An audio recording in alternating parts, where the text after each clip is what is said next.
Praise the Lord. கர்த்தருடைய பரிசுத்த நாமம் மகிமைப்படுவதாக. மீகா தீர்க்கதரிசி புஸ்தகம் 7ஆம் அதிகாரம் 15வது வசனம்.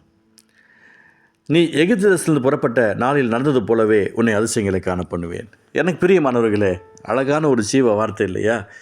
நாம் உலக வாழ்க்கையை விட்டு வெளியே வர வேண்டும். அதுக்காக வேலை செய்யக்கூடாதுன்னு கர்த்தர் சொல்ல கிடையாது. நாம் பிஸ்னஸ் பண்ணக்கூடாதுன்னு கர்த்தர் சொல்ல கிடையாது.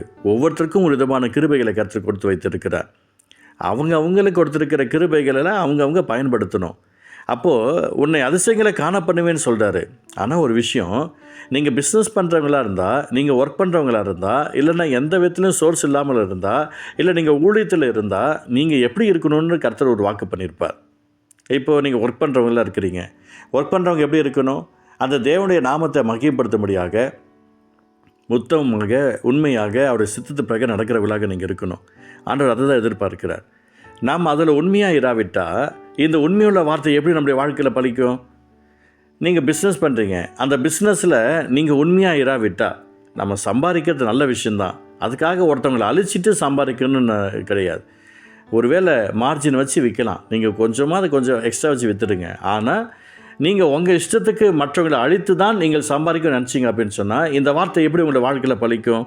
எப்படி உங்களை அதிசயங்களை காண பண்ணுவார்? எனக்கு பிரியமானவர்களே, நம்ம ஜெபிக்க தேவையில்ல, பாட தேவையில்ல.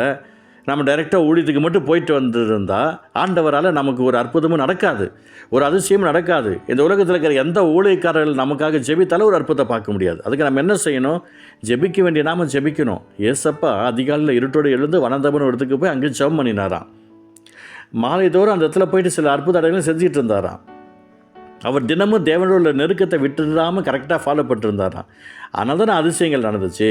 அதனால் இன்றைக்கி ஊழியம் செய்கிற நாமளாக இருக்கட்டும், இல்லை ஊழிய வேலைகள் செய்கிறவங்களாக இருக்கட்டும், இல்லை பிஸ்னஸ் பண்ணுறவங்களாக இருக்கட்டும், இல்லை இயேசுவின் நாமத்தில் ஏதாவது ஒரு விஷயங்களுக்காக ஏக்கத்தோடு காத்திருக்கப்பெல்லாம் இருக்கட்டும், எனக்கு பிரியமானவர்களே, அது அத்தனையும் ஆண்டவருடைய நாமத்தை மகிமைப்படுத்தபடியாக காணப்பட்டுருக்கணும். அதான் சொல்கிறேன், எகிப்து தேசத்திலிருந்து புறப்பட்ட நாளில் நடந்தது போலவே உன் அதிசயங்களை காண பண்ணுவேன். யார் அதிசயத்தை செய்தது? மோசேவா? இல்லை, மோசேக்கு இருந்த கோல் எப்படி செஞ்சது? அந்த கோலை நீட்டுன்னு கர்த்தர் சொல்கிறாரு. மோசே செவிகளில் அந்த சத்தம் கேட்ட உடனே கையை நீட்டுது. கை நீட்ட உடனே கை நீட்டிட்டாப்புல அப்படின்னு சொல்லி செங்கரில் டக்குன்னு பிரிஞ்சு போயிடுச்சு. வித்தின் செகண்ட்ஸில் பிரிஞ்சு போயிடுச்சு. எவ்வளோ பெரிய சூப்பரான விஷயம் சம்பவம் நடந்துக்கு பாருங்கள். அந்த மாதிரி ஆண்டவர் உங்களை விட்டு ஒரு விஷயத்தை விட்டு வெளியில் வான்னு சொன்னார்னா வெளியில் வந்து பாருங்கள். முன்னாடி எவ்வளோ பெரிய பிரச்சனை இருந்தாலும் அதை காணாமல் போயிடும். ஆண்டவரே அற்புதம் செய்வார்.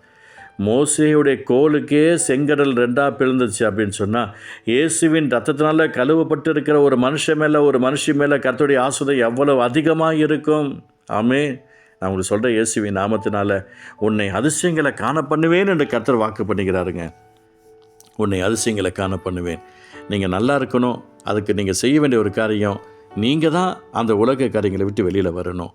நீங்கள் தான் கர்த்தர் உங்கள்கிட்ட சொல்லிட்டாருன்னா உபவாசம்னா உபவாசம் பண்ணுங்க, அந்நிய பாஷை பேசுனா அந்நிய பாஷை பேசுங்க, பாட்டு பாடினா பாட்டு பாடுங்க, ஆண்டவர் சமத்தில் காத்துனா காத்துருங்க. எனக்கு வேலை இருக்குதுன்னு போயிடாதீங்க, எனக்கு பிஸ்னஸ் இருக்குதுன்னு போயிடாதீங்க. உங்களுக்கு ஆண்டவருடைய ஆசீர்வாதம் வேணும் அப்படின்னு சொன்னீங்கன்னா, நீங்கள் வாங்குகிற சம்பளம் ஆசீர்வாதமாக மாறும்.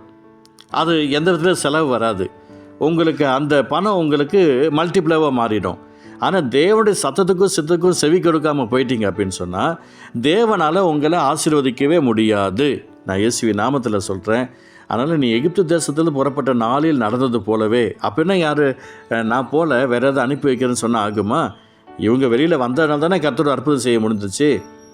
எனக்கு ரொம்ப டயர்டாக இருக்குப்பா, எனக்கு ரொம்ப கஷ்டமாக இருக்குது, எனக்கு இந்த கிளைமேட் செட் ஆகாது, எனக்கு ஒரு மன உளைச்சலாக இருக்குது, நீங்கள் வேணால் போய்க்குவோங்க, நான் இங்கே இருக்கிறேன், அதுக்கப்புறம் வேணால் என்னை கூப்பிட்டு போங்க அப்படின்னு சொல்லி யாரும் பேசலை. போனவங்களுக்கு அற்புதம் நடந்துச்சு. எகிப்திலிருந்து புறப்பட்ட இஸ்ரவேல் ஜனங்களுக்கு அற்புதம் நடந்தது உண்மையானால், இயேசுவின் ரத்தம்லாம் கழுவப்பட்டிருக்கிற இன்றைக்கி உங்களுக்கும் எனக்கும் அதிசயம் நடப்பது உண்மைதான். அது யாராலும் மாற்ற முடியாது. எனக்கு பிரியமானவர்களே, உன்னை அதிசயங்களை காண பண்ணுவேன் என்ற கர்த்தருடைய வார்த்தை இன்றைக்கி நம்முடைய வாழ்க்கையில் மிகப்பெரிய நன்மையை கர்த்தர் கொடுத்துருக்கிறார் அப்படின்னு சொன்னால், இதில் நம்ம ஃபாலோ பண்ணணும். ஒரு விஷயம், நான் ரொம்ப மனசோர்வோடு கூட இருந்துகிட்டு இருந்தேன். ஆனால் அந்த உலக டச்சிங் இருந்துக்கிட்டே இருந்துச்சு, உலக நட்புகள் இருந்துகிட்டே இருந்துச்சு. கர்த்தர் சொன்னார், இந்த உலக நட்புகள் உன்னோட கூட இருக்கிற வரைக்கும் என்னுடைய மகிமையான ஆசீர்வாதங்கள் உன்னை கொண்டு செயல்படுத்த முடியாது என்று சொன்னார். அதுக்கப்புறம் என்னுடைய ஃப்ரெண்ட்ஸ் சர்க்கிளை விட்டு நான் தூர போட்டேன். அந்த ஃபெலோஷிப் விட்டு வெளியில் வந்தேன். தேவனை நான் சார்ந்து வாழ ஆரம்பித்தேன். ஆண்டவர் மட்டும் நமக்கு வேணும்னு சொல்லி நினச்சேன். ஒவ்வொன்றாக என்னை விட்டு அகன்று போனது. தூர போனது, விலகி போனது, காணாமல் போனது தேவன் பயன்படுத்த ஆரம்பித்தார். எனக்கு பிரியமானவர்களே, ஆஃப்டர் ஆல் என்னை கொண்டே கர்த்தர் அற்புதங்களை செய்வதற்கு அலர்ட்டாக இருக்கிறார் என்று சொன்னால் நீங்கள் ஏமாத்திரோம். இந்த வார்த்தை கேட்டுக்கொண்டிருக்கிற உங்களுடைய வாழ்க்கையில் மிகப்பெரிய நன்மைகள் கொடுக்க போது நிச்சயமாக ஆண்டவர் பெரிய காரியம் செய்வதற்காக தான். எனக்கு பிரியமானவர்களே, உன்னை அதிசயங்களை காண பண்ணுவேன் என்று கர்த்தர் வாக்கு பண்ணியிருக்கிறது. நிச்சயமாக ஒரு அற்புதமான ஆசீர்வாதத்தை நீங்கள் பார்க்க போகிறீங்க. அன்பு தகப்பனே, இந்த வார்த்தை கேட்டுக்கொண்டிருக்கிற ஒவ்வொரு உள்ளங்களிலும் இல்லங்களிலும் தேவ ஆசீர்வாதம் உண்டாகட்டும். உன்னை அதிசயங்களை காண பண்ணுவேன் என்ற வார்த்தை கேட்டுக்கொண்டிருக்கிற ஒவ்வொருத்தருக்கும் ஒரு பெரிய மாற்றத்தை கர்த்தர் கொடுக்க போகிறதுக்கு ஸ்தோத்திரம். ஆசீர்வதியும். இயேசு நல்ல பிதாவே. ஆமென், ஆமென்.